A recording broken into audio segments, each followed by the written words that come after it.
बिस्मिल्लाहिर्रहमानिर्रहीम।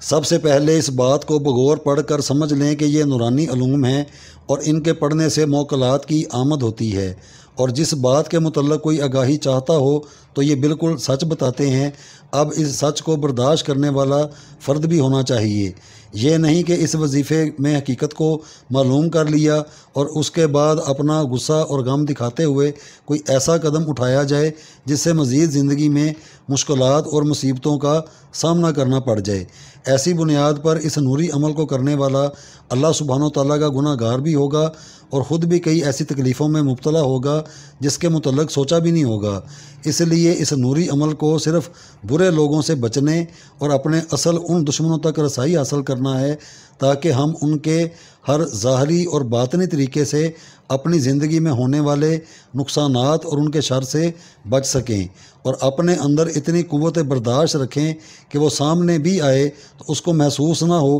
कि हम उसके बारे में जान चुके हैं कि ये ज़ाहिर में क्या और बातन में हमारे हक़ में क्या है। इस तरह बात को समझते हुए फिर इस नूरी लाजवाब अमल की तरफ रजू करें, क्योंकि इस अमल की बदौलत बज़रिया ख्वाब घर में अगर दुश्मन या हासद ने कोई नक्श वगैरह छुपाए या दफन किए हुए हों तो वो जगह भी दिखा दी जाती है। अगर कोई उस जगह पहुंच जाए तो उन दफनशुदा चीज़ों को छूने से पहले 11 मरतबा आयतुल कुर्सी शरीफ पढ़कर अपने हाथों पर दम करके अपने चेहरे और पूरे जिस्म पर मल लें, फिर इन चीज़ों को चलते पानी में बहा दें। अगर कोई दुश्मन अपना भेदी या बड़ा ही कोई करीबी निकल आए तो परिंदों को हफ्ते और मंगल वाले दिन, इन 2 दिनों में गोश्त का सदका अपने पूरे जिस्म से 7 मरतबा वार कर दें। अगर आपके बहुत करीबी अफराद में से कोई मुनाफ़क़त का मुज़ाहरा कर रहा होगा तो हैरत अंगेज़ तौर पर ऐसे तमाम हासदीन और दुश्मनान अफराद ज़िंदगी में से खुद बहुद निकलना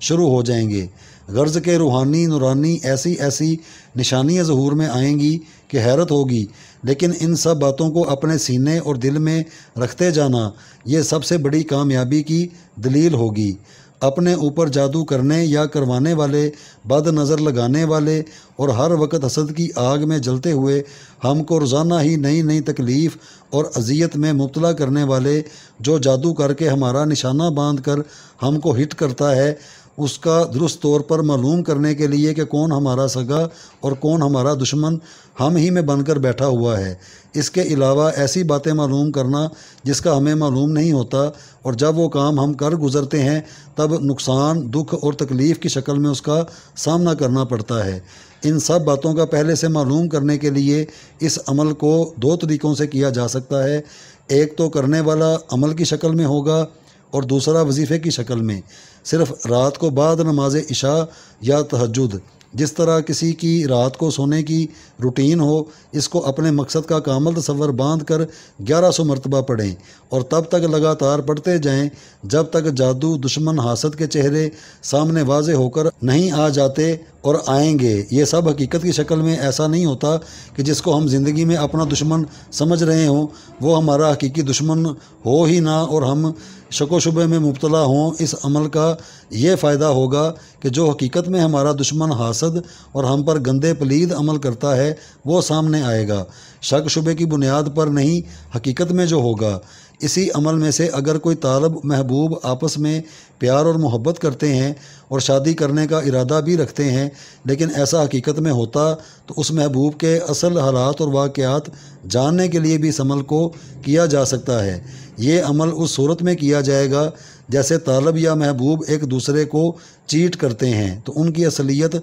सामने आकर ही रहेगी। अगर कोई मियाँ बीवी हैं तो दोनों में से कोई भी एक दूसरे को चीट करते हैं तो इस वजीफ़े और अमल की बदौलत सब कुछ हकीकत में सामने आ जाएगा। अगर कोई फ़र्द किसी को बेवकूफ़ बनाकर अपनी गाड़ी, प्रॉपर्टी या कोई भी चीज़ जो कि ख़राब हो और वो ठीक कहकर उस फ़र्द को बेच देना चाहता हो तो भी इस वजीफ़े को पहले किया जाए, इससे उसकी सारी हकीकत सामने आ जाएगी। अगर कोई किसी जगह रिश्ता करना चाहता है तो उस रिश्ते को करने के बाद क्या होगा उसका नतीजा देखने के लिए भी इसी वजीफ़े को किया जाए। जो बाद में होना है उससे पहले ही आगाही मिल जाएगी। घर में, स्कूल, कॉलेज, यूनिवर्सिटी में पढ़ने वाले बच्चे अक्सर अपने वालिदैन को झूठ और गलत बयानी से भी काम लेते हैं, तो उनके बारे में भी मालूम करने के लिए इसी वजीफ़े को किया जाए। اور وہ چھپی ہوئی تمام باتیں بھی ظاہر ہو جائیں گی۔ اس نورانی وظیفے سے کوئی بھی اپنے دشمن حاسدین کا درست معلوم کر سکتا ہے، اس کے ذریعے سے اپنے گھر میں رہنے والے افراد کی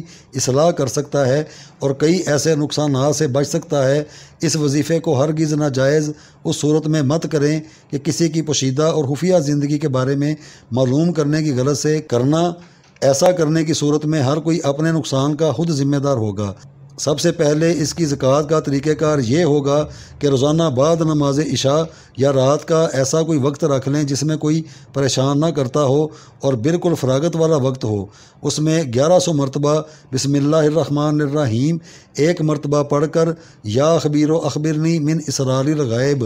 اس کو پڑھیں۔ 41 دنوں میں اس کی زکوٰۃ ادا ہو جائے گی۔ اب عمل کی شکل میں اس بات کو معلوم کرنا کہ کون ہم پر جادو کرتا ہے یا کرواتا ہے، یا کون فرد ہمارا دشمن یا نہیں، یا کوئی بھی سوال جو سمجھ میں نہ آتا ہو، اس کو سمجھنے کے لیے رات کو سونے سے پہلے ایک کاغذ پر اگر غیر معلوم فرد کا معلوم کرنا ہے، جیسے مجھ پر کون جادو کرتا ہے، تو اس میں ہمیں یہ معلوم نہیں کہ وہ کون ہے، تو کاغذ پر ایسے لکھا جائے گا کہ یا باری تعالیٰ، ہمیں معلوم نہیں کہ کون ہم پر جادو کرتا یا کرواتا ہے، تو بہتر جانتا ہے، اے اللہ ہمیں آگاہی دے تاکہ ہم اس کے شر سے بچ سکیں۔ اس طرح ایک چھوٹا سا مقصد کاغذ پر لکھ کر اس کو جہاں جو سوتا ہے وہاں سر کی جانب رکھ کر پھر 1100 مرتبہ بسم اللہ الرحمن الرحیم ایک مرتبہ پڑھ کر یا خبیر و اخبرنی من اسرار الغیب کی پڑھائی کی جائے اور سو جائیں، چاہے پڑھتے پڑھتے ہی سو جائیں۔ انشاءاللہ تعالیٰ اسی دن یا چند دنوں میں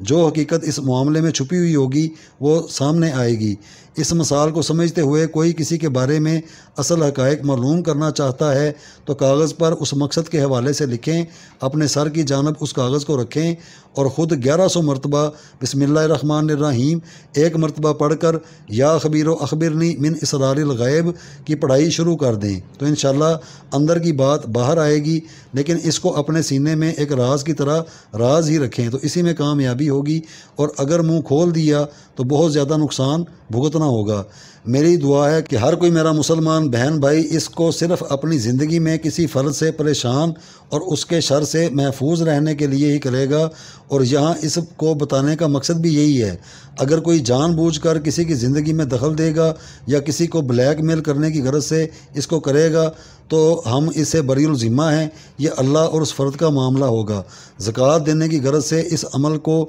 چاند کی پہلی تاریخ سے شروع کر دیا جائے، دن کوئی بھی ہو، اور حسب توفیق کوئی بھی میٹھی چیز وظیفہ شروع کرنے سے پہلے اور بعد میں ضرور ادا کریں، اس سے فائدہ ہوگا۔ اور اس وظیفے کو کرتے دوران کوئی بھی بھیک مانگنے والا ملے تو اس کو ضرور کچھ نہ کچھ دیا جائے، انکار نہ کیا جائے۔ اگر دینے کے لیے کچھ نہ ہو تو یہ علیحدہ بات ہے۔